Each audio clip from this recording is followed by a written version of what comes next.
All right, it's time for this week's Wrestling Perspective podcast. We're doing another live Q&A, so if you're not able to join, keep an eye out for them. Myself, Dennis Farrell, and the one and only Canadian Destroyer, Petey Williams. How's she going, eh? Petey Williams, what's going on, buddy? Feeling a little parched, I think. I think we need some. What's missing from last week? We had the drinks. Yes. Hey, where's your butler? Are you gonna? It's funny you should ask because I brought my butler with me this week. I heard about that. Yeah. No, we'll just bring him in and we'll get some drinks and stuff like that. Drinks, please. Yep. 3. Did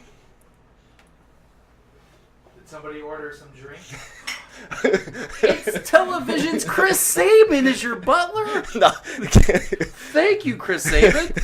I think everybody knows that Chris Sabin's not my butler. Not your butler. But yeah. that's a good segue. I mean, he nailed it. He did. Wow, you should be on TV. So hey, hop in. All right. Look at this, the chat room. Oh my gosh, they're going nuts. Yes, Chris Sabin is here with us today. This is my first time meeting Chris Sabin. Hey, I'm Petey Williams. It's nice to meet you. Chris. Okay. Pleasure to meet you. I've never seen you before. For the first time, it's nice to meet you.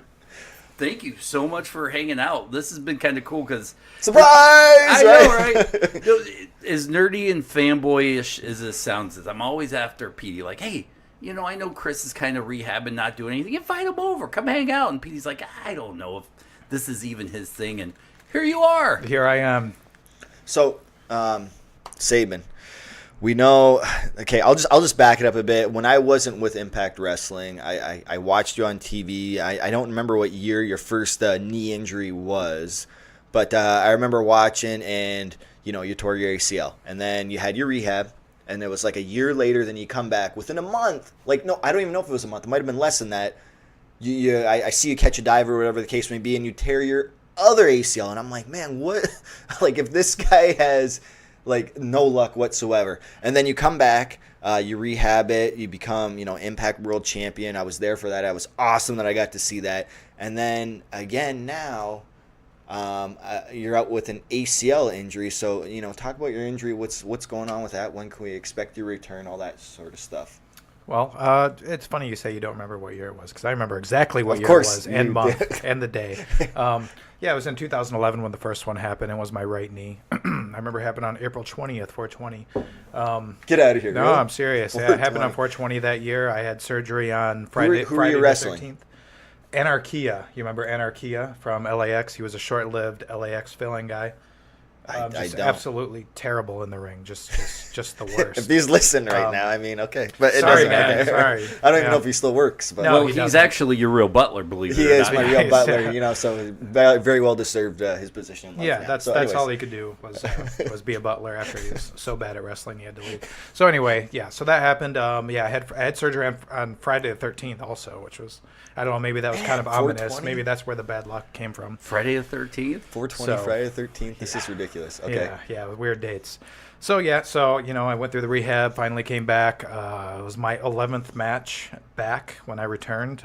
Tore my left ACL, and what happened was, I remember it was Ultimate X match against myself, Austin Aries, and DJZ, but I think it was Zima Ion at the time. Yeah.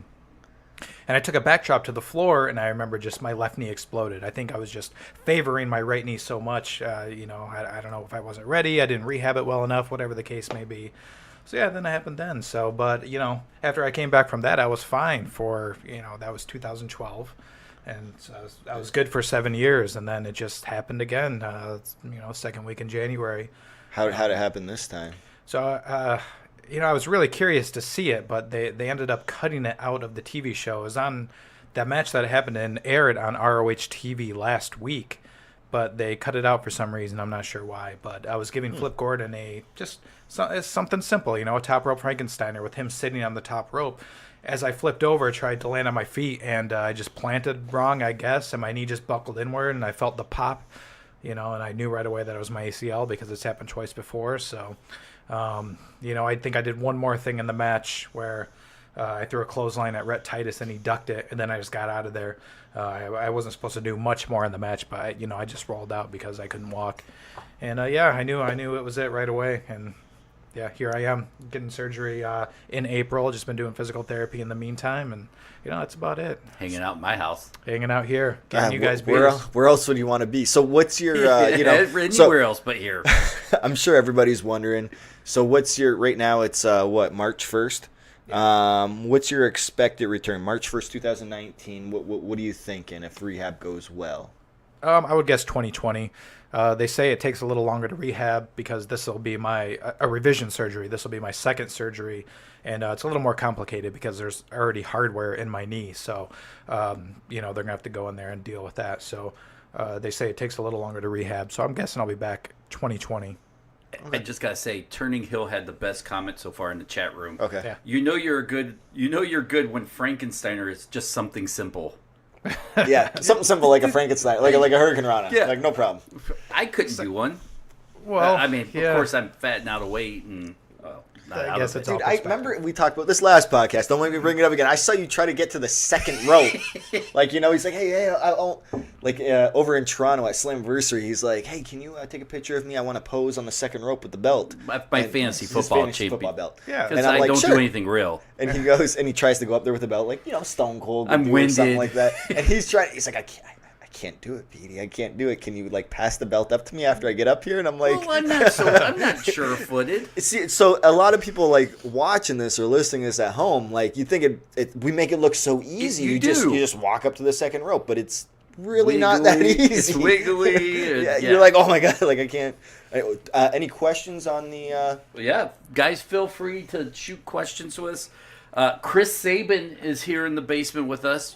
Petey, we should get something where people sign a brick or something. Oh, you know what they have? I know what you're saying. Yeah. Corrigan Hall, remember that? So funny, we got some posters up here right now. This was actually at Corrigan Hall. Do you remember Wrestlade Project? And what year was this? 2000? 2004, I think it was. Was it No, 4 or 2005. 2005, right? So you could see, and you probably can't see it at home. I don't know if they have the Zoom camera. It says 2005 right there. Where? Oh, yeah, okay. Yeah. May 2nd, Yeah. 2005. So Chris Sabin's Monday, over there. by the way. Look at that. Awesome dyed, red hair. Awesome pose. Ted Hart. Look at that. Before he was Teddy, he was Ted. We Teddy bury Hart. him all the time on the podcast. You got Jack Evans, I don't know if you've seen Jack Evans recently, but I just saw him in Mexico, Yeah. I believe last time I was there, and he looks identical to Matthew McConaughey. All right. Myself, Joey Legend, who gave us a lot of He's the Great one memories. who hooked me up Yeah, with this yeah. tour. I All of wouldn't, I us. wouldn't have been on this tour if it wasn't for Joey Legend. And do you remember Terry Funk being there? I don't. No, Terry Yeah, Funk I was don't not even know. there. I don't even think he showed up. Looks but- like they advertised him, and that's probably why Wrestlade Project closed down shortly afterwards. Yeah, Thanks, Terry. but I don't know where I was going with this. But I was talking about what were we even talking Signing about? something, Corrigan Hall. Oh yeah, so Corrigan Hall. Okay, so do you remember what happens at Corrigan Hall? You sign the wall there. Yep. Right? So, I mean, I think, so at Corrigan Hall, there's a little, there's upstairs, downstairs, there's multiple floors, but there's this one stairwell where everybody signs the wall. It's like the landing of the stairwell. That's kind of cool. And everybody signs the wall on there. And they've painted over it since, so, I mean, our autographs probably still aren't even on there anymore. They're not there. They're not? You saw it? Yeah, Okay. yeah. Okay, they're not there. But anyway, we should get something like that. This would be the perfect spot right here where we get, some autographs going As sad as it is, it's only going to be signed 100 times by Petey and Chris Sabin. You two are the only guys that'll You come never in. know. This could be a new, Do you think? yeah, well, I mean, who would have known? Okay, it happened at Corrigan Hall. Then where's a place that we go in Japan? Ribera Steakhouse. And everybody gets the Ribera jacket and takes a picture. But why Ribera? I mean, honestly, I don't think Ribera is that good. The food itself, I would much rather go to Korean barbecue. I mean, do you agree with me? I mean, I come think on. their No, I think their like steak Rivera is. Steakhouse. I I mean, think it's pretty good. it's okay. I would say, and Ribera's. For us common folks, Chris, I mean, this is Petey who has a mansion and Sure. a butler. When people, yeah, Not me. you. Yes. The filet mignon. So, no, but the thing is, when I first went there, I'm like, everybody's going to this Ribera Steakhouse. It must be awesome. And I was like, I guess my expectations were so high. And it's not that I was disappointed. I was expecting I don't know, Korean barbecue 8.0 or something like that. Sure. Well, you got to admit, I mean, it's better than Outback Steakhouse or something like Yeah, that. I mean, Better than yeah. a steak you're going to get at Applebee's. I think it was just like way too built up for me and stuff like that. But I think it's more of being there, like seeing all the wrestlers, pictures on the wall, like Hulk Hogan from like 1980s back in the day, and just and I think our picture's up there. Our picture is still up there, yeah. And I think you have that hairdo, I have that hairdo, and we're like, you know, with and all that kind of stuff. But good times. Well, Birdman wants to know, Petey and Chris, what's your perfect retirement match, and who would you want to face? I'll go first since I already had my retirement match and I faced him. That didn't last long. Yeah, I know, right? So he's probably like super up. Like, so it was an honor to me. Like, I was really dead set. Like, this is it for me. Like, this is my last match. I wanted, like, and I remember DBA at XICW. You know, he was like, "Who do you want to face?" And I know he was making his big return. You know, he just quit Impact, and he was like almost like your first match back on the Indies, right? Almost, pretty much. I'm not sure if it was my first. I can't remember, but it was that time. It was shortly after I left. Right, and I'm like, oh, you know, he probably has big plans for Sabin or whatever. And I said, you know, I would love to wrestle Sabin, but you know, Gutter was my first match. You know, Gutter would be cool if I got to like kind of close the circle. And he's like, I'll give you Sabin, man. I'm like, really? You know, and we did it. And I was retired for 3 years. And you know, you could thank our mentor Scott Demore for egging me on for months and months to come back until I finally, you know, gave in. But, you know, still to this very day, you know, if I do it again, and I'm not going to have a retirement match at, you know, I honestly haven't wrestled since October. Right. So, I mean, I'm never going to have another retirement match. So you're just going to fade away? I'm just going to fade away. Right? Because I already had my retirement match with Sabin. If I ever have to do a retirement match again, I would also pick Sabin. Just because, you know, of the history and stuff like that, and I've already did it once. I thought it was a good, complete circle. That would be me. Gotcha. Well, mine was kind of similar to that. Like, I don't really want to have a retirement match. I don't want to have, like, any sort of ceremony or anything. Honestly, I just want to kind of just inexplicably disappear and just, hey, I had a match, and then I just disappear like that, and then I, you know, go off. I don't want to burn out or, you know, or like slowly fade away. Like, all right, the Chris Sabin, you know, retirement tour. I'm going to do 3 more matches balding for these promotions and barely moving around the ring. Yeah, I'm just going to just up and just disappear one day, and you'll never hear from me again. And that's going to be it. That's the way to do it. Kind of like, you know, your tag team partner from the Motor City Machine Guns, Alex Shelley. He kind of just disappeared, right? Like, well, he had a retirement speech. You know, he did have a speech. Yeah. There was a what whole was the speech match and there? Everything. It was me versus Scorpio Sky, I think, or no, me versus Scorpio Sky. No, was he in it? No. What was his match? He wasn't a part of it. Oh, his last match. Yeah. We wrestled some sort of tag match at Ring of Honor, but it wasn't. I can't remember what the actual tag match was. I'm not sure what the last. So match what was his speech there? Is you and Scorpio Sky, and then he made a speech in your match or something? Maybe it was me and Silent. Man, I don't. This wasn't that long ago, but anyway, it's okay. So Chris, I do this all the time. Like, Dennis will ask me, like, "Hey, have you ever met so and so?" And I'm like, "Dude, I don't know," but he's probably watching or listening right now. And I'm like, you know, he's gonna. Yeah, so, I mean, you know, I don't write this stuff down. Yeah, you know? Like, I'm not sure. I can't remember exactly who I wrestled, but they did a storyline at Ring of Honor where they knew that Alex Shelley was retiring, and he came and he made a big speech, and he talked about retiring, and he, you know, it was part of a story, and he wanted me to go off and go for the TV title and all this stuff. So it was like a thing, you know what I mean? Mm-hmm. You know, it wasn't just him just up and disappearing. Do you think that?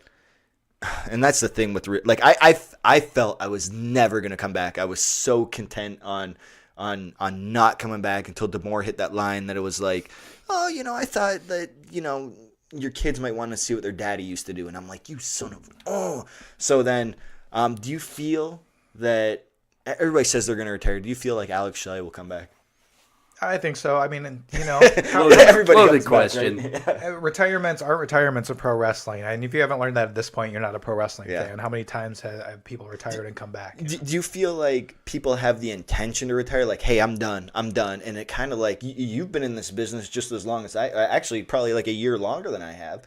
And do you feel like it just sucks you back in? Like, it's hard to like... It's a part of you. It does, yeah. It becomes a part of you. It just takes over your soul and your body. It does. Every single cell in your body just becomes absorbed with the pro wrestling energy, and you just miss it. You know what I mean? If you're away from it for long enough, especially if you do it for a long time and you do it at a high level, it's it just becomes a part of you, and you miss it too much, and you come back. I know exactly what you mean because I made the leap from doing radio with fantasy football to doing podcasting and wrestling, and I'm having much more fun doing this and talking wrestling than I ever did on ESPN radio because this is what we grew up doing, watching, and it's in our blood. Mm-hmm. Me on the other side of the mic, by the way. Yeah, It just becomes a part of you. it does. Yeah. I wanted to talk about this for a minute. You and I, we're kind of close to the same age. I'm 41. You're probably, 38, 39? No, he's 37. 37. So we're around the same age. We grew up, and Petey and I, we did this, and we talked about playing, Nintendo 64, the old NWO versus WCW, WrestleMania 2000, No Mercy. And you kind of grew up playing those same games too, and I got to ask you, what are some of those games that you used to love playing growing up? I think my favorite two were WCW versus NWO World Tour and WCW versus the World.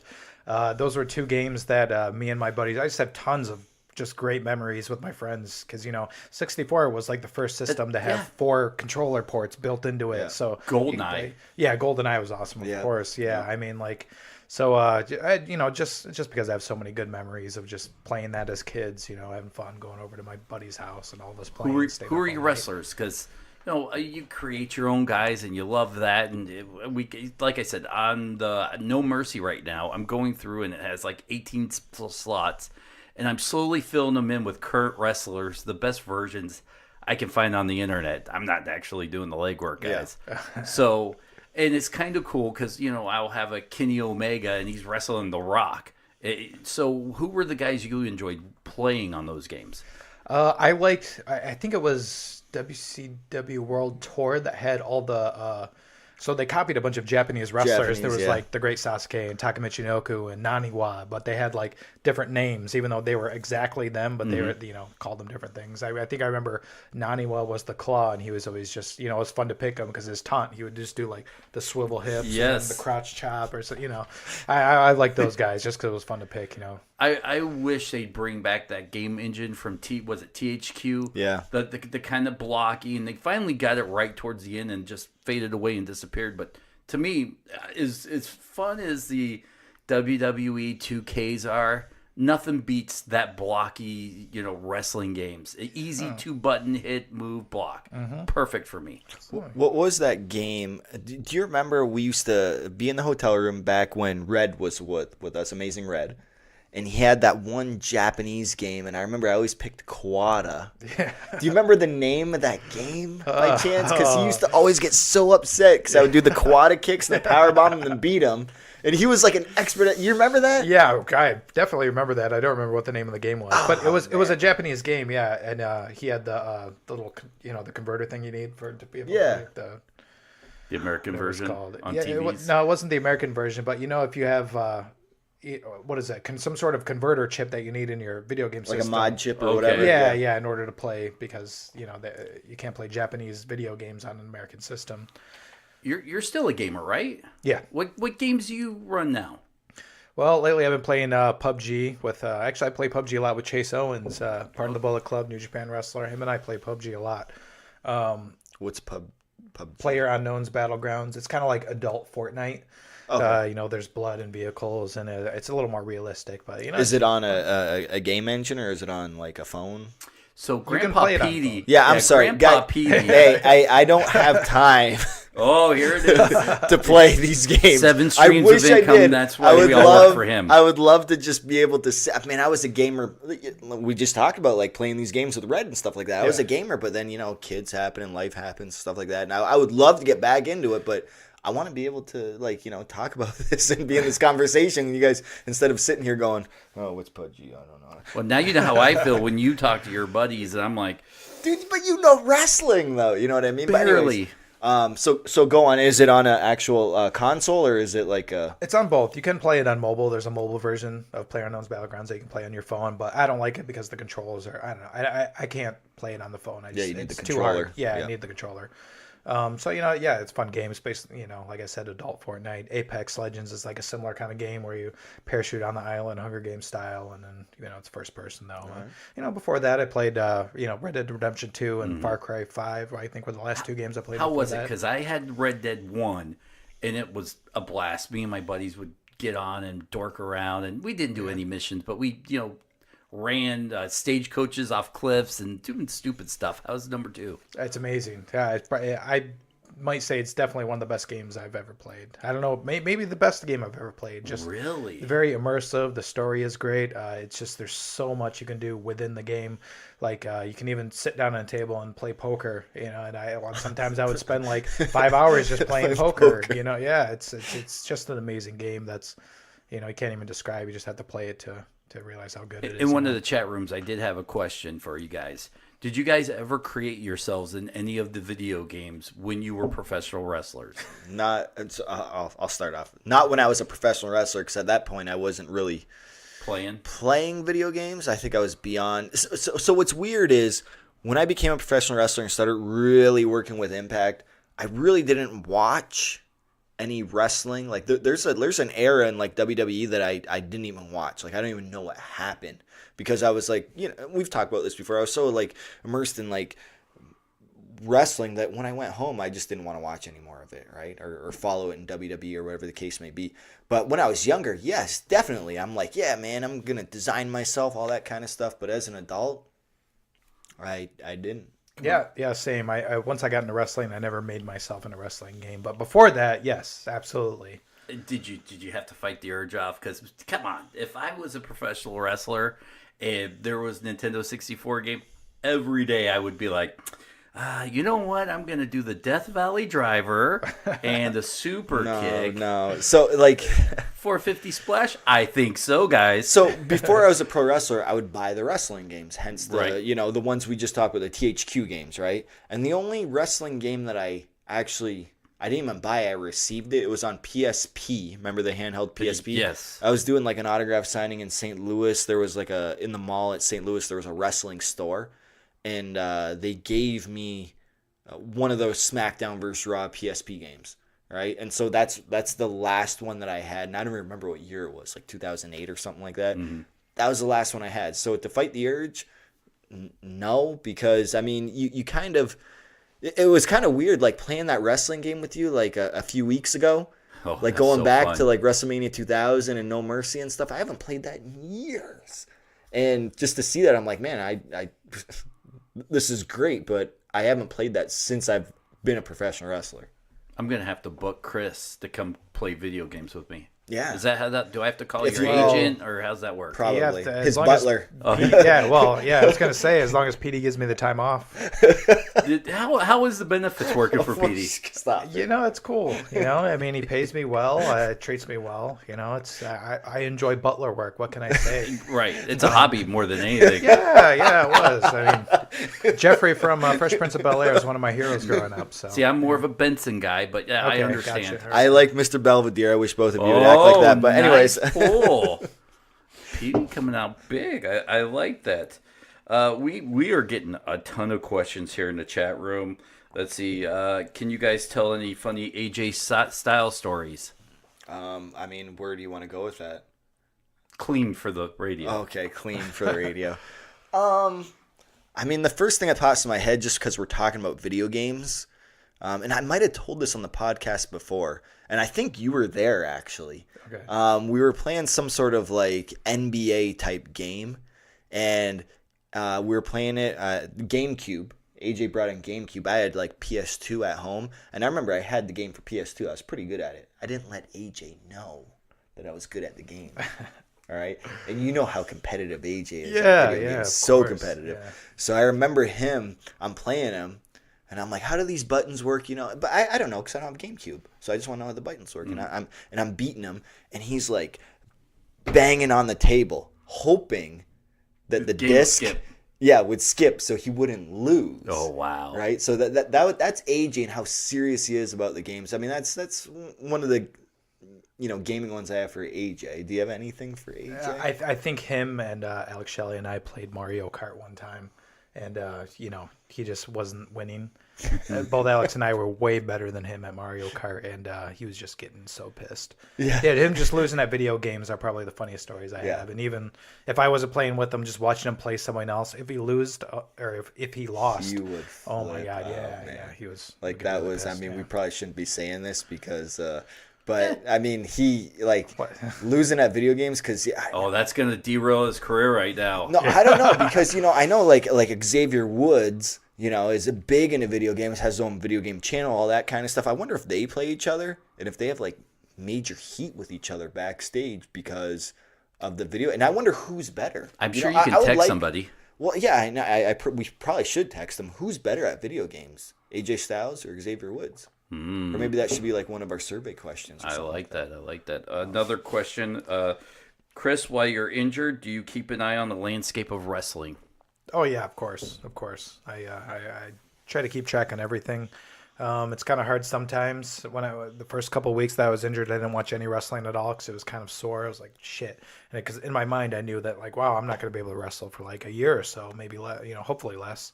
So it's kind of hard to watch wrestling, but I'm slowly getting back into it. What was the first thing you watched? Because I understand it's the same thing and it's unfair to compare this to like fantasy football, but you lose in the fantasy football championships and you don't want to watch any more football, but yet here comes the playoffs. And for many years, if I lost a championship game, I don't want to watch football for a couple weeks. And it's the best part of football at that point. So at what point then do you go, all right, I can watch wrestling again? What was the first thing you watched? Well, I saw that they released WWF Superstars on the network. And I was like, wow, it's, I wanted to watch for nostalgic reasons, to kind of like, I'm gonna go back and I'm gonna watch the wrestling that got me, that made me fall in love with wrestling, and that's obviously like 90s WWF. So I decided that I was gonna go back and I was gonna watch all that in order. I'm just gonna watch all of 90s WWF. So I started off with Superstars in 1992 because it just gives me memories of, being a kid, 10 years old, watching wrestling on Saturday mornings, and that's what I started watching again when I started watching wrestling again after. So they have that on the network?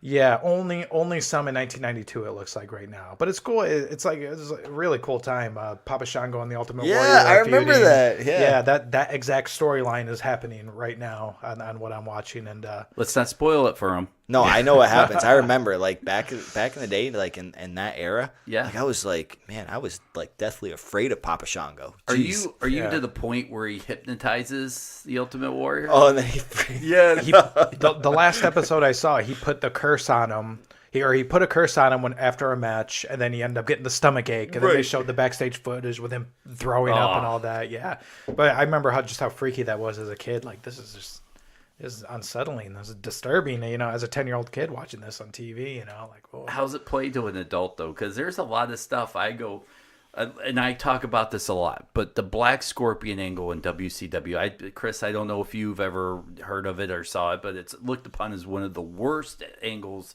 in wrestling, but it's one of my favorites because that's what I grew up watching. He talks about it all the time. All the time. It's the only one I can really remember, head injuries. But it doesn't age well, but I still love it. And there are things that you go back and watch on the network. Like tonight, we were watching Starrcade 90, and it was a skyscrapers match. And we laughed so hard when it took Sid and Dan Spivey, two people, to powerbomb someone. And right, it was great. But, it was awesome. But if you were to talk to somebody that loved WCW, go, oh, I remember that match. Starrcade was great. That was a quick squash match. They wouldn't remember that, but they go back and watch it now. They go, oh, this was awful. Yeah. Does it age well for you as a fan? Yeah, it does, but I think I have a different perspective because, like I said, it's like a nostalgic feeling. You go back and it gives you good memories of childhood. You know what I mean? I'm probably for someone watching modern day who never saw any of that stuff and, only knows modern day pro wrestling, they might think it's just really hokey and weird, but I loved it. Probably like when we grew up watching it in the whatever 80s and 90s. If we went back and watched the 60s and 70s at that time, we'd be like, oh, this is so hokey, right? So any further generation is whatever the previous generation was. Oh man, that was horrible. Yeah. And who knows what's gonna happen 10 years from now when we're not even able to wrestle anymore. Mm-hmm. We're gonna be like, man, this is I don't know if we're turning into acrobatic gymnast type wrestling. I don't even know what it's gonna look like. Maybe we're all gonna be robots. Who knows? Here's another chat room question, Chris. Could you see yourself as an on-screen character instead of wrestling? Maybe like a GM or anything? Ooh. I mean, sure, I can see myself as that. Doesn't mean that's ever going to happen. I can see myself as a rodeo clown too. But Really? I can see I have a great You have a imagination. lot of hobbies. Yeah, I can see myself as anything. Is it something Whether- you want to do? Let's say you can't go. You've got the knee injury. Ring of Honor calls you and says, we want you to be a manager. Or, hey, we need an on-screen, office guy. Would that be something you want to do? Do you think that's a role you could work? During your injury, maybe? Definitely, I think so. I mean, I would love to work within the wrestling business, even if it's not as a wrestler. I would love to work in the wrestling business somehow, no matter what it is. And I just hope that one day I can retire off of wrestling, no matter what it is, no matter what role I'm playing. I just want to work in wrestling until I retire. You can always live with me too. Thank you. I would kick my I'm a wife great out. butler. Yeah, that's what I hear. He already lives with me as a butler. So, for example, I've already mentioned on this podcast already that I haven't wrestled since October. Yeah. And I've been obviously doing, it's no secret that I've been doing a lot of agenting and stuff like that with Impact. Do you ever see yourself doing maybe a lot of behind the scenes stuff, maybe when you're done with your wrestling career? Yes, definitely. I love wrestling. I love being around it. I love working in it. I would just, anything. I would love to learn every aspect of the business and work somehow in wrestling somehow. No, I'll tell you. Somehow in wrestling somehow. I don't know if you've ever been agenting for Ring of Honor or anything like that, but just being an agent for Impact, it's different. I know how much I hate it, so I'm assuming you hate it too. No. What I'm going to say is I hate the fact that I'm like, man, I got to take these promo pictures and get all my gear on and stuff like that and get pumped up, and then I don't have to wrestle for 5 hours. My knees are going to be swelling, so I'm wearing these freaking knee pads and all that kind of stuff. You know what I'm saying? Yeah. So it's nice when you just show up like this. And you're you got your papers in hand and you do your agent and you leave like that and you don't have to take any bumps. It's nice, man. Yeah, you can eat the good stuff at catering. Yes! You don't have to pass on the cookies. I'm going to have 6 cookies Well, after. not if you're backstage with Impact. There's not much good stuff sometimes at catering. Well, let's not get into that. I wouldn't know. But back in the day, they had these delicious cookies They that I always had to did. pass on. I remember the cookie. We made Red steal a bunch of cookies one time from catering. Why couldn't you guys just have stolen them? Why make That was him... his initiation into Yeah. our crew. Oh, Yeah. yes. 78 Delta was our crew. Yeah. You've talked about Time. it, the Time. the jackets and Yep. stuff. Frankie Kazarian, if you're listening, time. He's not. I can guarantee that. We had a group back then, but anyways. So let's talk about some of the landscape of wrestling, and I'm not going to go the route and I know being Petey's friend, I've learned that you never go, hey, do you want to go to WWE? Hey, do you want to go do this? But now you have these other companies popping up, All Elite Wrestling, changing the landscape. And the one thing I've talked to Petey, and we really, talk glowingly about Ring of Honor is this is a company that gets picked over year after year after year, but yet they keep surviving. They keep creating their own new superstars who keep going away, and they're this machine that just keeps pumping out people. And I can't figure out it. Petey doesn't, he stays a little hush even if he knows. But what's the secret of it for Ring of Honor to be able to continue? You look at some companies, they get picked over the way Ring of Honor has every single year. They fold, but yet Ring of Honor thrives. Well, I think the secret there is that they have a large multimedia conglomerate, Sinclair Broadcasting, backing them up. So, when you have a large corporation like that, they own more local channels than any other company in the United States. So when you have a large corporation like that, backing you up, I think that helps you stay in business. You talking about monetary wise, it helps you stay in business? Yes. So, but how does Ring of Honor, it seems like they're always finding the new talent that always gets, like Dennis said, picked over by whatever other company, whether it be WWE, AEW, whatever company they end up going to. Does Ring of Honor have a certain system that's it just seems like they're really able to produce talent and then better than most companies. Yeah, even Impact. We even say it. I think that's Impact's Achilles heel is they don't develop their own talent. And you remember from back in the day, and I don't know if you agree with me on this, but what I always said when we were in Impact back in the day, they'd bring in ex-WWE guys, and then what would happen? The ex-WWE guys would beat us, contract the talent to help build the company, when I think it should have been the other way around, kind of like, hey, let's have competitive matches and maybe our guys go over. I think Ring of Honor is different. Maybe that's why, they flourish in times like this. But like, do you feel like Ring of Honor, like maybe their model of like how they book or something is different, and that's why they're always doing everything so well? Yeah, I mean, they give guys a chance. If you get over, they'll push you in Ring of Honor. They pay attention to what the crowd wants to see and what they want, or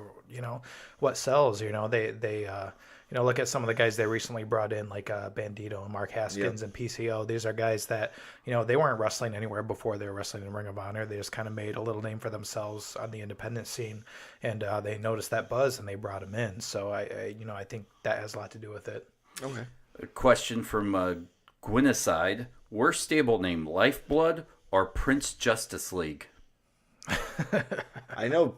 What is that? Prince Justice League? That was a TNA. With that Abyss? was a TNA thing. Yeah, it was. Remember all the like superheroes? I think it was like Abyss and Eric Young and Shark Boy, right, or something like that. Yeah. Oh, I remember. And what's Lifeblood?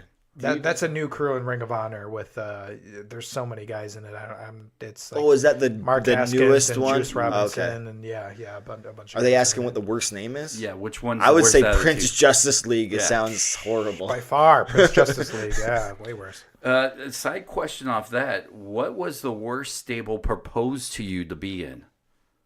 Did anybody propose, like, hey, we want, Chris, I got this great stable for you to be in? I think Frontline. Frontline. I was just gonna say Frontline. Yeah, But that actually ended up happening. it happened it was very little short lived. Yeah, but I barely even remember it. It was just it was the TNA guys against who were even Main Event Mafia. against the main. That was Event like Mafia. right when I like they wrote me off and then wrote me back on because Steiner was in that. You remember that? Like it was pretty bad because they just kind of did the old school WCW thing where they were like, hey, you guys are in Main Event Mafia, you guys are in Frontline. It doesn't matter what you guys had going on before that. It just you guys are gonna feud with each other now. And I'm like, Tell you what, a funny stable, since we're on stables or whatever, I think the whole Search and Destroy stable that we had in Ring of Honor was a pretty funny one because every time we had someone in it, they would leave. So it was originally like me, Alex Shelley, Kushida, and Matt Seidel, and then Kushida couldn't make it all the time, so they just kind of like, all right, we're not going to have Kushida in it because, he wrestles for New Japan full time. He can't be on every Ring of Honor show. And then Matt Seidel ended up going and doing something else. And then they put, I think it was ACH was in it next, and then ACH ended up leaving Ring of Honor. So after that, it was me, Alex, and Donovan Dijak, I believe. Oh, yeah. So Dijak was in it for a little bit. Then Dijak ended up leaving Ring of Honor. So then they ended up putting Jay White in it. So it was like me and Alex Shelley and Jay White. And then they had Leo Rush, and then Leo Rush ended up leaving. And then it was just us three, and then Jay White ended up leaving. And then, so it was just this like rotating door of Search guys and that Destroy? were in it. Yeah. Then eventually, finally, I actually think Leo Rush left, and then it was just me, Alex, and Jay, and then they added Jonathan Gresham, and then it was us four, and then it just kind of like disappeared and never was talked about again. Yeah, he never probably got the chance at all, I would assume. Is there a wrestler in another organization that you are chomping at the bit to wrestle? Is that for me? Yeah. Well, no one cares about Petey, and I don't want to spoil anything for you guys. Man. Yeah, He's my boss. Don't say, Yeah. Don't talk I don't about want to spoil anything, but I ain't wrestling anybody unless there's a controller involved and a couch. Yeah, Brock Lesnar, because I just want to get paid however much guys get paid to wrestle Brock Lesnar. Right? I just want that payday, really. Yeah, that's it. So. Is there a wrestler on the circuit, and this is for me, that reminds you of them when you see them go that may not be maybe an up-and-comer? Probably a bad question. Wait a minute, that reminds me of Brock Lesnar? No, you. Oh, that reminds me of me. Yeah, you sit back and go, oh, this young buck, he reminds me of myself. Yeah, Trevor Lee, actually. Yeah? Yeah, just his, I don't know, his whole style, and, I did mocap with him, and, I don't know, we just got along really well. And he kind of reminds me of me, just his style in the ring. And You know who reminded back in the day, in the PWG days when we used to work there? I remember Davey Richards reminded me of a Chris Sabin, and I'm like, hey, we already got one Chris Sabin, Isn't Davey a paramedic in St. Louis now or something? Yeah. I don't know if it's St. Louis, but I know he's a paramedic. That's why he's not. I don't know. That guy's Wrestling. weird. He just tweeted like me one day out of nowhere saying he didn't like me. He like tagged me, and I have no idea where this came from or why it happened, but he tweeted and he tagged me and Johnny Gargano in the tweet, and he said something like, "Yeah, I don't like those guys." And I was like, "Okay." I have no idea why you would say that or why you don't like me. Like, I don't know that's if really Petey, weird. you get this a lot, but do you get a lot of wrestlers that are maybe up and coming or trying to make a name for themselves on Twitter that try to start a Twitter beef with you to either bring themselves up Elevate themselves. or get themselves noticed? Do you guys see that a lot now with social media? No, I don't think so. Other than Davey. Well, that was weird. Yeah, that was a couple years ago, and it was just out of nowhere for no reason. I have no idea why that happened. That was very strange, yeah, but no, not really. I mean, I would like to see. I always thought Davey was a good wrestler. Oh yeah, great wrestler, man. When he shows up. Yeah, when he shows up. But obviously he's retired now. But he's gonna come back. I know he'll come back. Everybody always comes back. Yeah. Well. Other questions? Well, we've got tons of questions. Unless we want to go on a topic or something like Seattle. It's not St. Louis, but he lives in Seattle. Okay. Thank you, Gwen aside, for correcting me here. Let me go. Let's see here. We got a lot of questions here to go through. Let's see. Chris, have you ever thought about having a different tag team partner? Other than who? Alex Shelley, Kushida? Yeah. I mean, because, I was just in the Super Junior tournament for New Japan, this past November, and Kushida was my tag team partner. Yeah, of course, Petey Williams. Thanks. Yeah. Awesome. How would that work? The Boston Butler connection. Oh, my gosh. Boston Butler connection. I like it. The B&B. Oh, my. He comes out with a BBC. tray and drinks on the tray. Hey, we'll call ourselves Airbnb, and we'll do a bunch of high-flying moves. Airbnb. There we go. Yeah, Petey's not much of a high flyer. I don't know if you've seen him wrestle. What are you talking about? What? Give me one high flying move you do. He's giving me like a German suplex off the top where I did a backflip and stuff. Sure, he Yeah, does what- that Rana to the outside, Yeah, man, yeah. Well, first of all, you've named 2 moves. Man, do you need more than 2 nowadays? Yeah, I kind of think you do. Dude, I'm not like. Can you do a standing flip Yeah, sure. Do I got to land it perfectly? for TV? So here's the thing, and I mentioned this before. If I could do things 70% good, I'm not going to do them because, like, guys like, I don't know, Ricochet could do them 100% good. Right. So I'm not going to make myself look bad. That's all. So you're saying you have 33 and 1/3 chance of doing it good? Yeah, probably. You're trying to get me started, aren't you? You see what I did there? Yeah, I should. I'm sure you've told every Steiner story possible. on this thing, right? We don't even talk about him on the show. Like last week was like the first time we actually in 2 years. kind of talked about him. I pulled out my Steiner impression.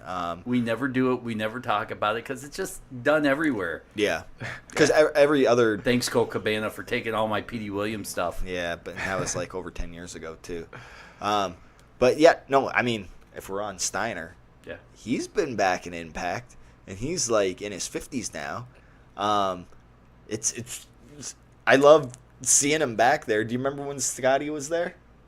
What, in TNA? Yeah, Oh, back yeah, in the of day. course. Yeah, it was great. And seeing all this stuff. But anyways, I digress. We can All go right. back to questions. Let's see here. You guys talk about the locker room, or you talked about. You guys, sorry, I gotta look through the thing to read this. Yeah, no problem. You guys talk about how TNA did a terrible job of putting over contracted wrestlers. Mm-hmm. How was the locker room between contracted wrestlers and the old WCW alum? Well, it wasn't a shared locker room. Everyone was separated. I remember, I think there was 3 total locker rooms. There was one trailer of all the X Division guys. Then, like, I guess Trailer? They got they Off were campus, trailers. too. They were Yeah, trailers. They were like, yeah. They were trailers. They put us out by McDonald's. We got bussed in. Yeah. So we were all separated. The X Division guys had our own locker room, and I mean, the X Division guys were also shared the locker room with all the guys they would bring in, the non-contracted wrestlers. And I think there was the one next to it. It had like Mid to upper card. mid to upper card guys, and then inside the actual office building. part, Yeah, there was like an actual building and a shower and all that nice stuff. That's where the top level guys stayed. So we never really mingled with them at all during the day. They were separated. Petey, odds. What are the odds of a Team Canada appearing on Impact? The odds. But could you? It's not even been talked about, has it? No, I mean, I would like to see it. I think that's no surprise that I've talked about that. Like, I'd like to see, like, kind Would of... they leave you out of it, like, all the X Division matches now? Yeah, sure. No, and, and the thing is, like... See, I bust them on the Yeah. spot. I don't let them get away with stuff. It's okay. If I wrestle, I wrestle. If I don't, I don't. I'm always ready to go if they need me to wrestle. If somebody gets injured, that's been my gimmick for like the past year and a half. Like that's the time I've been on Impact is when somebody else gets injured, Petey Williams takes his place. But I'd obviously like to see it happen. Like, I mean, that's when I first started in 2004. Like, that was my pride and joy. Here's a good question for you, Chris. Could you see a Motor City Machine Guns tag team without Alex? No, because then it wouldn't be the Motor City Machine Guns. Yeah. The Motor City Machine Guns are Chris Sabin and Alex Shelley. Otherwise, it's not the Motor City Machine Guns. So. Did you team with Kushida? Yes. What did you guys call yourself? We actually didn't even have a tag team name. I thought we should have called ourselves Time Machine. Because, the mixture of the Time Splitters, so Motor City Machine Guns. But Time Splitters were Alex Shelley and Kushida. Yeah, right? I don't think that translated well to the Japanese audience because Kushida, like, some people liked it, people thought it was a great idea. But, I don't know. I don't think Kushida really understood it. I don't know. The time machine as in... Maybe it's a language barrier thing? Yeah, something like that. Right. Maybe it just didn't, wouldn't have translated well to So the do they not Japanese know Back to the audience. Future?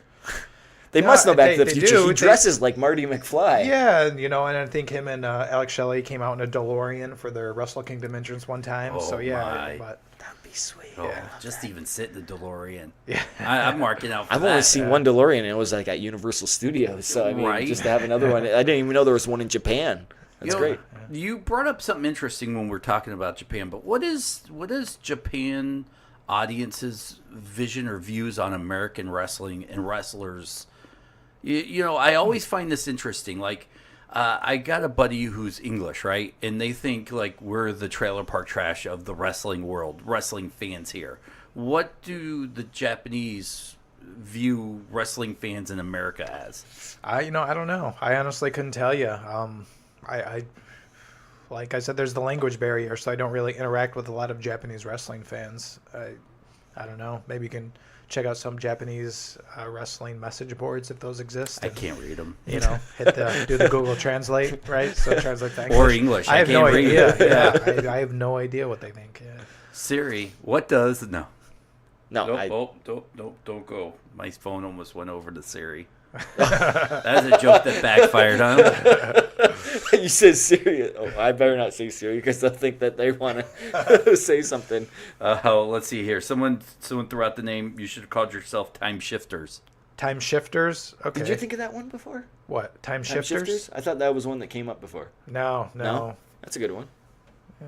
All right. Good comment, that person, whoever their tag is. Right. Let's see here. I'm trying to get some of the past ones that we just kind of skipped over. Yeah, because that's how I run my show, right? Yeah. Like a dictator. Because Petey doesn't employ me right now. I'm probably 2 paychecks away from working as his like laundry guy or his. Let's talk about paychecks because we're still trying to do this live feed to do what? To see if we could get on Impact on their Twitch show. Yeah. By the way, guys, and we brought in a special guest just for this, just to show, like, hey, maybe we can do this. Do you see this, Demore? We're coming for you. Is that? I guess. I'm cutting a promo on I'm doing you an egg. I'm not me and you, Paris. Remember that? Oh, yeah. Come on, Scotty, hire us. No, but you know what? Last week we did this and we said, hey, we are kind of free agents, right? You and I? Well, yeah. In the podcast and video world. Sure. Impact has a Twitch channel, which I think they're just handing out shows to anybody, almost anybody, except for Petey Williams. Yeah. How does Petey Williams not get a show on Impact, guys? I mean, at this point, now that, like, Abyss is gone, like... There's nobody else. I gotta be. They're gonna hand them out to fans before they give it to Petey. I gotta be like one. Like, I mean, I started in 2004 4 there? Yeah, I mean, yeah. I got to be some sort of like longevity. Like, I mean, Hall of Fame something. I mean, I'm not even asking for that. Like Twitch show. I mean, let's do this Twitch show. Damore's gonna come out to the fans. You get a Twitch show. You get a Twitch show. You get a Not Twitch you, show. PD. Not you. Okay. No, All right. yeah. No, you can't. So we've thrown out to the fans. If you're watching, tag Scott Damore, tag Impact, heck, tag Chris Sabin just for fun. But don't tell him you hate him. That's a no-no. And tell him you want to see Petey Williams and Dennis Farrell do a Twitch show for them. Yeah, I mean that's all we're. I mean, we're not even really asking for it because with our current fan base and the people that listen to us and stuff like that, we'd be totally fine with a Twitch show. It just we want to do a Twitch show for Impact, and we just want to get more involved. The product. Yeah. Do you still watch Impact? I mean, I know you're busy and I watch everything. I watch everything. Yeah. What do you think of the current product right now for Impact? And I mean this because it's an ever evolving product. When they made the jump from Global Force back to Impact, they really had a Southern wrestling feel where they were, and they've shied away from this. I'm a little disappointed where they bring cameras at indie shows and tape their wrestlers at an indie show and kind of air like, oh, over in Georgia, Montana wrestling, we cut up with Eli Drake, and they kind of gotten away from that, and I really kind of like that part of what they were doing. So I don't know if you caught it during that because you were probably wrestling and busy at that time. But from where they were, as bad as TNA was towards the end, as weird as Global Force was, and to now where they've kind of restructured and resurrected themselves in the world of professional wrestling is a good product. How have you, as a past employee, viewed this progression? Yeah, I think they're definitely on the right path. I think they've turned things around a lot compared to what it was, like I said, towards the end of the TNA days. I guess you can technically call it the TNA days into the Impact Wrestling days. Yeah, it was pretty bad for a while there. And, you can tell things are getting on the right track. And I don't know, it's pretty exciting, I don't know. I like watching LAX and Lucha Brothers a lot. I think those guys are great. Eli Drake is a great talker, man. Awesome. I just enjoy listening to that guy talk. We always talk about him. He's just got this cool factor to him. Yeah. That we feel like he's great. I've thrown this analogy out to about everybody, and no one gets it. Maybe you will, and if you do, I will give you a beer. I will bring you a beer. All right. Yeah. Did you ever see the movie Broken Arrow? With John Travolta? Yes. I think I saw it a long time ago, but all right. I don't know if I could piece together what it was about. It was Barely. John and then Christian, not Bale, but I have no idea. Anyways, the point is, every time John Travolta came on screen, he had this cool music that played behind him. And Eli Drake is that cool where I feel like every time you see Eli Drake in a promo walking through, he should have his own like music behind him, because when he walks into a room, he is just the coolest guy ever automatically. I mean, that's how I Christian feel. Slater. Christian Slater. Okay, whoever that was. No, I think Eli. I'm a big fan of Eli. I've told him that, and he's gonna. He will be on our pod. I think we could have probably had him like this week or whatever, but I think I want to save him. I think I want to do something like when we're in Windsor, maybe, how would you bring the equipment over there and stuff like that, and we do it live and we could actually see him face to face. I want to do it there. So can we get your butler to pack up all my podcast equipment and haul it over and haul it back? Because I'm getting tired. My butler works for me. My butler works. He's not international. Yeah. So he only his only outside task is doing podcasts with me. So, okay. All right. But anyways, yeah. So I want it to be special with Eli, just because we feel like he's a draw. He's a main eventer. Yeah, that's what I feel. I mean, I don't know if you feel and the by same, the way, Sabin. Chris, I geeked out when he said that you were coming, because, like I said, and I might have told you this before we recorded, I'm a big fan of yours, and I thank you. And I've even sent you tweets, not telling you I hate you or anything. Call back, by the way, but I'm just like, you are one of the coolest, nicest, down to earth people, and I always say, P, if you're coming over, why don't you see if Sabin wants to go? I don't know. Sabin's kind of busy, or I don't want to bug him. And then The funny thing is I'm not busy at all. Right now. right Right now. now, yeah. But usually when I go over to his house, it's on the weekends. When do professional wrestlers work? The weekends. Okay. Well, I heard that rumor, by the way. Yeah. So thank Okay. you for telling me problem. that. But finally he goes, yeah, I reached out to Sabin. I'm not sure if he'll come, but I threw out the invite. And then he's like, he's coming. I'm like, oh my gosh. Like a little schoolgirl. I'm getting down here. I'm like, all right, now I got to make my basement. I got to look cool. vacuum and stuff. Well, I only think you weren't sure is because you texted me at 11:30 a.m. and I was still sleeping. I was wondering why it took you so long to respond. Yeah, I've yeah, been up for like 4 hours already. I'm like, geez, what's wrong with this guy? I'm just waking up at like 12:30. Are you a 1 night owl? PM. Yeah, Yeah. I stay up. Okay. late. Especially now that I have no schedule and I have nothing to do. I'm just like, yeah, I'm going to stay up till 4 a.m. I know playing the video feeling, by the games. way. Yeah. And I used to be a night owl until I had kids. And then it was like, well, I'm a night owl, but then I'm also a early bird, they call it. So it's like just zero sleep pretty much. Yeah, my kid's like 10, so she takes care of herself. I'm not even in her life, really. Yeah. I'm more like... You have a kid? Yeah. No, I'm just- I'm more like a stepdad who's a real dad who, when she gets older, she'll be like, yeah, there's a guy in the basement. I think he raises me, but I don't know. He's got a TV. I don't see him much. The guy in the basement. That's how it is. Sometimes his wrestler friends come over. I don't know. Anyways, is there any hot topics in wrestling this week? I don't even know. I think The Undertaker did an interview over the week where he talked about wrestling isn't really about moves and stuff. He also talked about how, and I didn't really pay attention to it because I'll be honest, I'm not an Undertaker guy.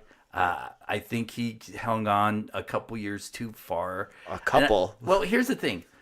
I don't know if you're a sports guy, but I kind of equate The Undertaker to like a baseball player who, when he was 25, he was a 300 hitter hitting 30 home runs and an MVP. But then he's 40, he's playing with this 9th team, barely making it, and everybody goes, gosh, do you remember when this guy was like an MVP? And now he's like and that's the Undertaker I know now. And I don't want to have to remember the Undertaker as the guy that limps to the ring and looks tired and slow, and it really kills it for me because we all loved the Undertaker at one point. Now it just, to me, he's not special because he's hung around a little too long, and it ruined the magic for me. Yeah. And now, so was he saying that wrestling's not all about moves, or what was he saying in particular? Boy, I wish I could pull it up. You know what? I'm leaving the chat room. Sorry, guys. Oh, I mean, we can Let's take see. some more questions if you want, but I mean, I'm trying to think of like Undertaker's like last really good match was probably what WrestleMania, because he pretty much only does WrestleManias right now. It's like probably like Right. a Shawn Michaels one, maybe Part shortly 1, after probably. that. Shawn Michaels 1, I would say. Maybe 2. I know he did The like Triple CM H one Punk. wasn't bad because wasn't it Shawn Michaels, Triple I H, don't and Shawn even- Michaels I don't again? remember. Or was it Shawn Michaels, then Triple H? I couldn't tell you that. I couldn't tell you Yeah. either. I remember Sabin and I, now we talked about this in the podcast. We went to, we were in at PWG in Los Angeles. Yep, I know. And our flight was later, and then, obviously with the 3-hour time difference, WrestleMania was starting early. And I think we hung out with Frank Kazarian. He was going to be a druid for The Undertaker later on in that show, but we went over to Joey Ryan's house, and we watched WrestleMania, and it was the WrestleMania where John Cena first won the title against Brad JBL. Yeah. And that's when Batista first won the title against Triple H. Remember that? And that WrestleMania was, I don't think it was good. And I don't even remember who Undertaker wrestled that WrestleMania. No, Do you- I remember they had a nice food spread They there. had a nice It was some plethora of food, a yeah, delightful that's- array. that's Oh, Right. now what I you're love the gonna, most, because yeah. I'm hosting a WrestleMania party, which you're invited, by the way, if you're not out Thank you. wrestling or have anything better to do. I know Petey's coming, but he's under contract, so he has to show up. And if he doesn't, then he gets tagged with that. Oh, Petey Williams no-showed Dennis's wrestling Yep, party. and then it's all over the internet. And and I don't want to do it to him, but he's kind of obligated. Yeah. So maybe I'm going to try to sign him to the same contract I have you signed to. No, he's under contract with me, man. We've been talking about this. No. But to come as a As a person, guest? not Oh, yeah, as a yeah, worker. yeah, okay. As a that's guest. totally as a fine, human yeah. being. But Yeah, as a human being. now hearing this, I got to step my spread up because I thought, you know what, I'll do chips and dip, and I'll get a big sub, and now I don't I'm think scared. anything's gonna beat I that. don't know. No. Yeah. That was really good. There was a lot of people there too. Like I think the only other person I knew there was like Joey Ryan, and there was me and Sabin. We were kind of sitting. I remember they didn't even have enough chairs. We were sitting in like those like lawn chairs inside of the guy's living room, just sitting there like. Was that Joey Ryan's house that we were at? No, you know what? It wasn't. Okay, I didn't. I don't think it was. I didn't think it was actually Joey's house. No, I think it was somebody else's house, but Joey maybe invited us there. He was like, "Hey, come over here before I drive you to the airport." That was like, what year was that? 2006. Whenever, yeah, I mean, I would guess John Cena's 2006. first title reign, so it's got to be some time ago because he's already 2007. won the title 16 more times. So, Crazy. Do you still get giddy about WrestleManias? You know, you're not. Wow. Then I got to do this. Dennis is MacBook Book Pro. I spelled my name right, by the way. It's a double S. Do you still get giddy to watch a WrestleMania, being in the industry so long, working for a different company? I still think it's cool. You know, obviously it's not the same feeling as when I was a child, you know, waiting for WrestleMania season. But yeah, of course it's still cool because it just still has that like kind of special feeling for it. And you know what it means to all the people that are working the show, and especially a lot of the people that are working the shows nowadays are guys that, you know, guys and gals that I've worked with, you know, in the past. And you know, you obviously know what it means to them. So it's cool to see like, you know, good people, you know, having great successes in wrestling and being at WrestleMania. Yeah. What kind of wrestling do you like the best? And now this Professional. Oh, really? Nice. Well, Nice. listen, I'm not a deathmatch guy. I don't like tax and hardcore stuff. I don't get off on the blood stuff. This is something I get bashed on the internet for because I'm just not a fan of that stuff. And I think it's good and it makes sense in a story. I can get behind it. But for some guy to dump a bag of tax in a wrestling match for no reason and does nothing for me. What about you as a fan? Is there a certain kind of wrestling match that you go, hey, you know what? I'm going to sit down and watch this, or I could care less for it. I'm willing to give anything a chance, really. Like I said, I won't sit down and watch a death match, but I will look up the clips of it, and you know, I like to see like the crazy stuff that happens, but I'm not going to sit through like, you know, a lot of death matches just have terrible stuff. You know, you'll see little things like terrible punches and kicks and like ridiculous reversals that are just really bad technique. But then you watch them, you know, take a powerbomb off the top rope through like glass and, you know, onto a barbed wire or whatever. That stuff, hey, I enjoy watching that. But like the small, like, you know, crappy technique stuff, you know, I can't do that. But, you know, I'm willing to give anything a chance. I like all styles of wrestling, really. And I think anything can be good done the right way. And, you know, you'll be surprised what's good and what's not, you know. Would you do a death match? No way, absolutely not. What's the most hardcore you've gotten in a match, and what did you think in the middle of it? Like, what the heck am I thinking? Yeah, I don't even know. I mean, I've done like weapons matches and stuff like that, but I remember you. We were at not Ted Petty, but Jeff Peterson Cup, Uh-huh. and you and Sanj were brawling all through the arena. Oh, I remember you yeah. getting like a pile driver on the floor and stuff. It was like the Yeah. finals or whatever. I mean, that was pretty like hardcore. You guys got pretty hardcore in that yeah, match. I remember that. I remember I looked because I wanted to see that match against me and Sanjay because it was the final. That was the finals of the entire tournament. And I remember searching on the internet trying to find this probably Peterson Cup nowhere around. DVD. No, I ended up. Oh, yeah? Yeah, I found one I think on eBay. And this was just a couple of years ago, and I bought it. And I'm like, Sanjay, you got to see this. I'm like, man, I remember love that I was match. there at ringside because they made us all go at ringside. Now Yeah. that was good, and like the people were into it and all that kind of stuff. I know. It was fun. I mean, I like any type of match that, and it doesn't matter what style, what gender, anything. If it tells a good story and it gets me emotionally involved, I'm for it, man. I mean, that's professional wrestling. I think that's we have the opportunity every single match to say it's, you know, the bottom of the ninth, bases loaded, you know, 2-ball, like full count pretty much, and you know, you got 2 outs, yeah. Nice. Yeah, well, yeah. I mean, but you know, you hear this analogy all the time from many different wrestlers. We have that opportunity because we write the shows, and for us not to deliver, I mean, it's sad that if you don't. So any type of match that can deliver that, I mean, I'm for it. I don't care if it's hardcore, what gender, if it's small guys, big guys, what era or time frame or whatever. good stories always win no matter what. Absolutely. To wrap this up, I was about to say, Oh. I'll be right back. I have to pee so Yeah. bad. Oh, but well, if you're wrapping it up, I think I am can hold it for a wrapping couple this minutes. up. Oh my God, I have To to wrap pee. this up, I have to ask you, what are your plans now? Because you say 2020 is about the timetable you think you'll return. Do you have any plans to kind of stay in the eye of social media to kind of stay around wrestling, or are you going to start coming around shows, maybe developing a on-screen character that may not wrestle? Is there any plans for you, just to start kind of trying to stay in the media eye? I guess I would put it like that.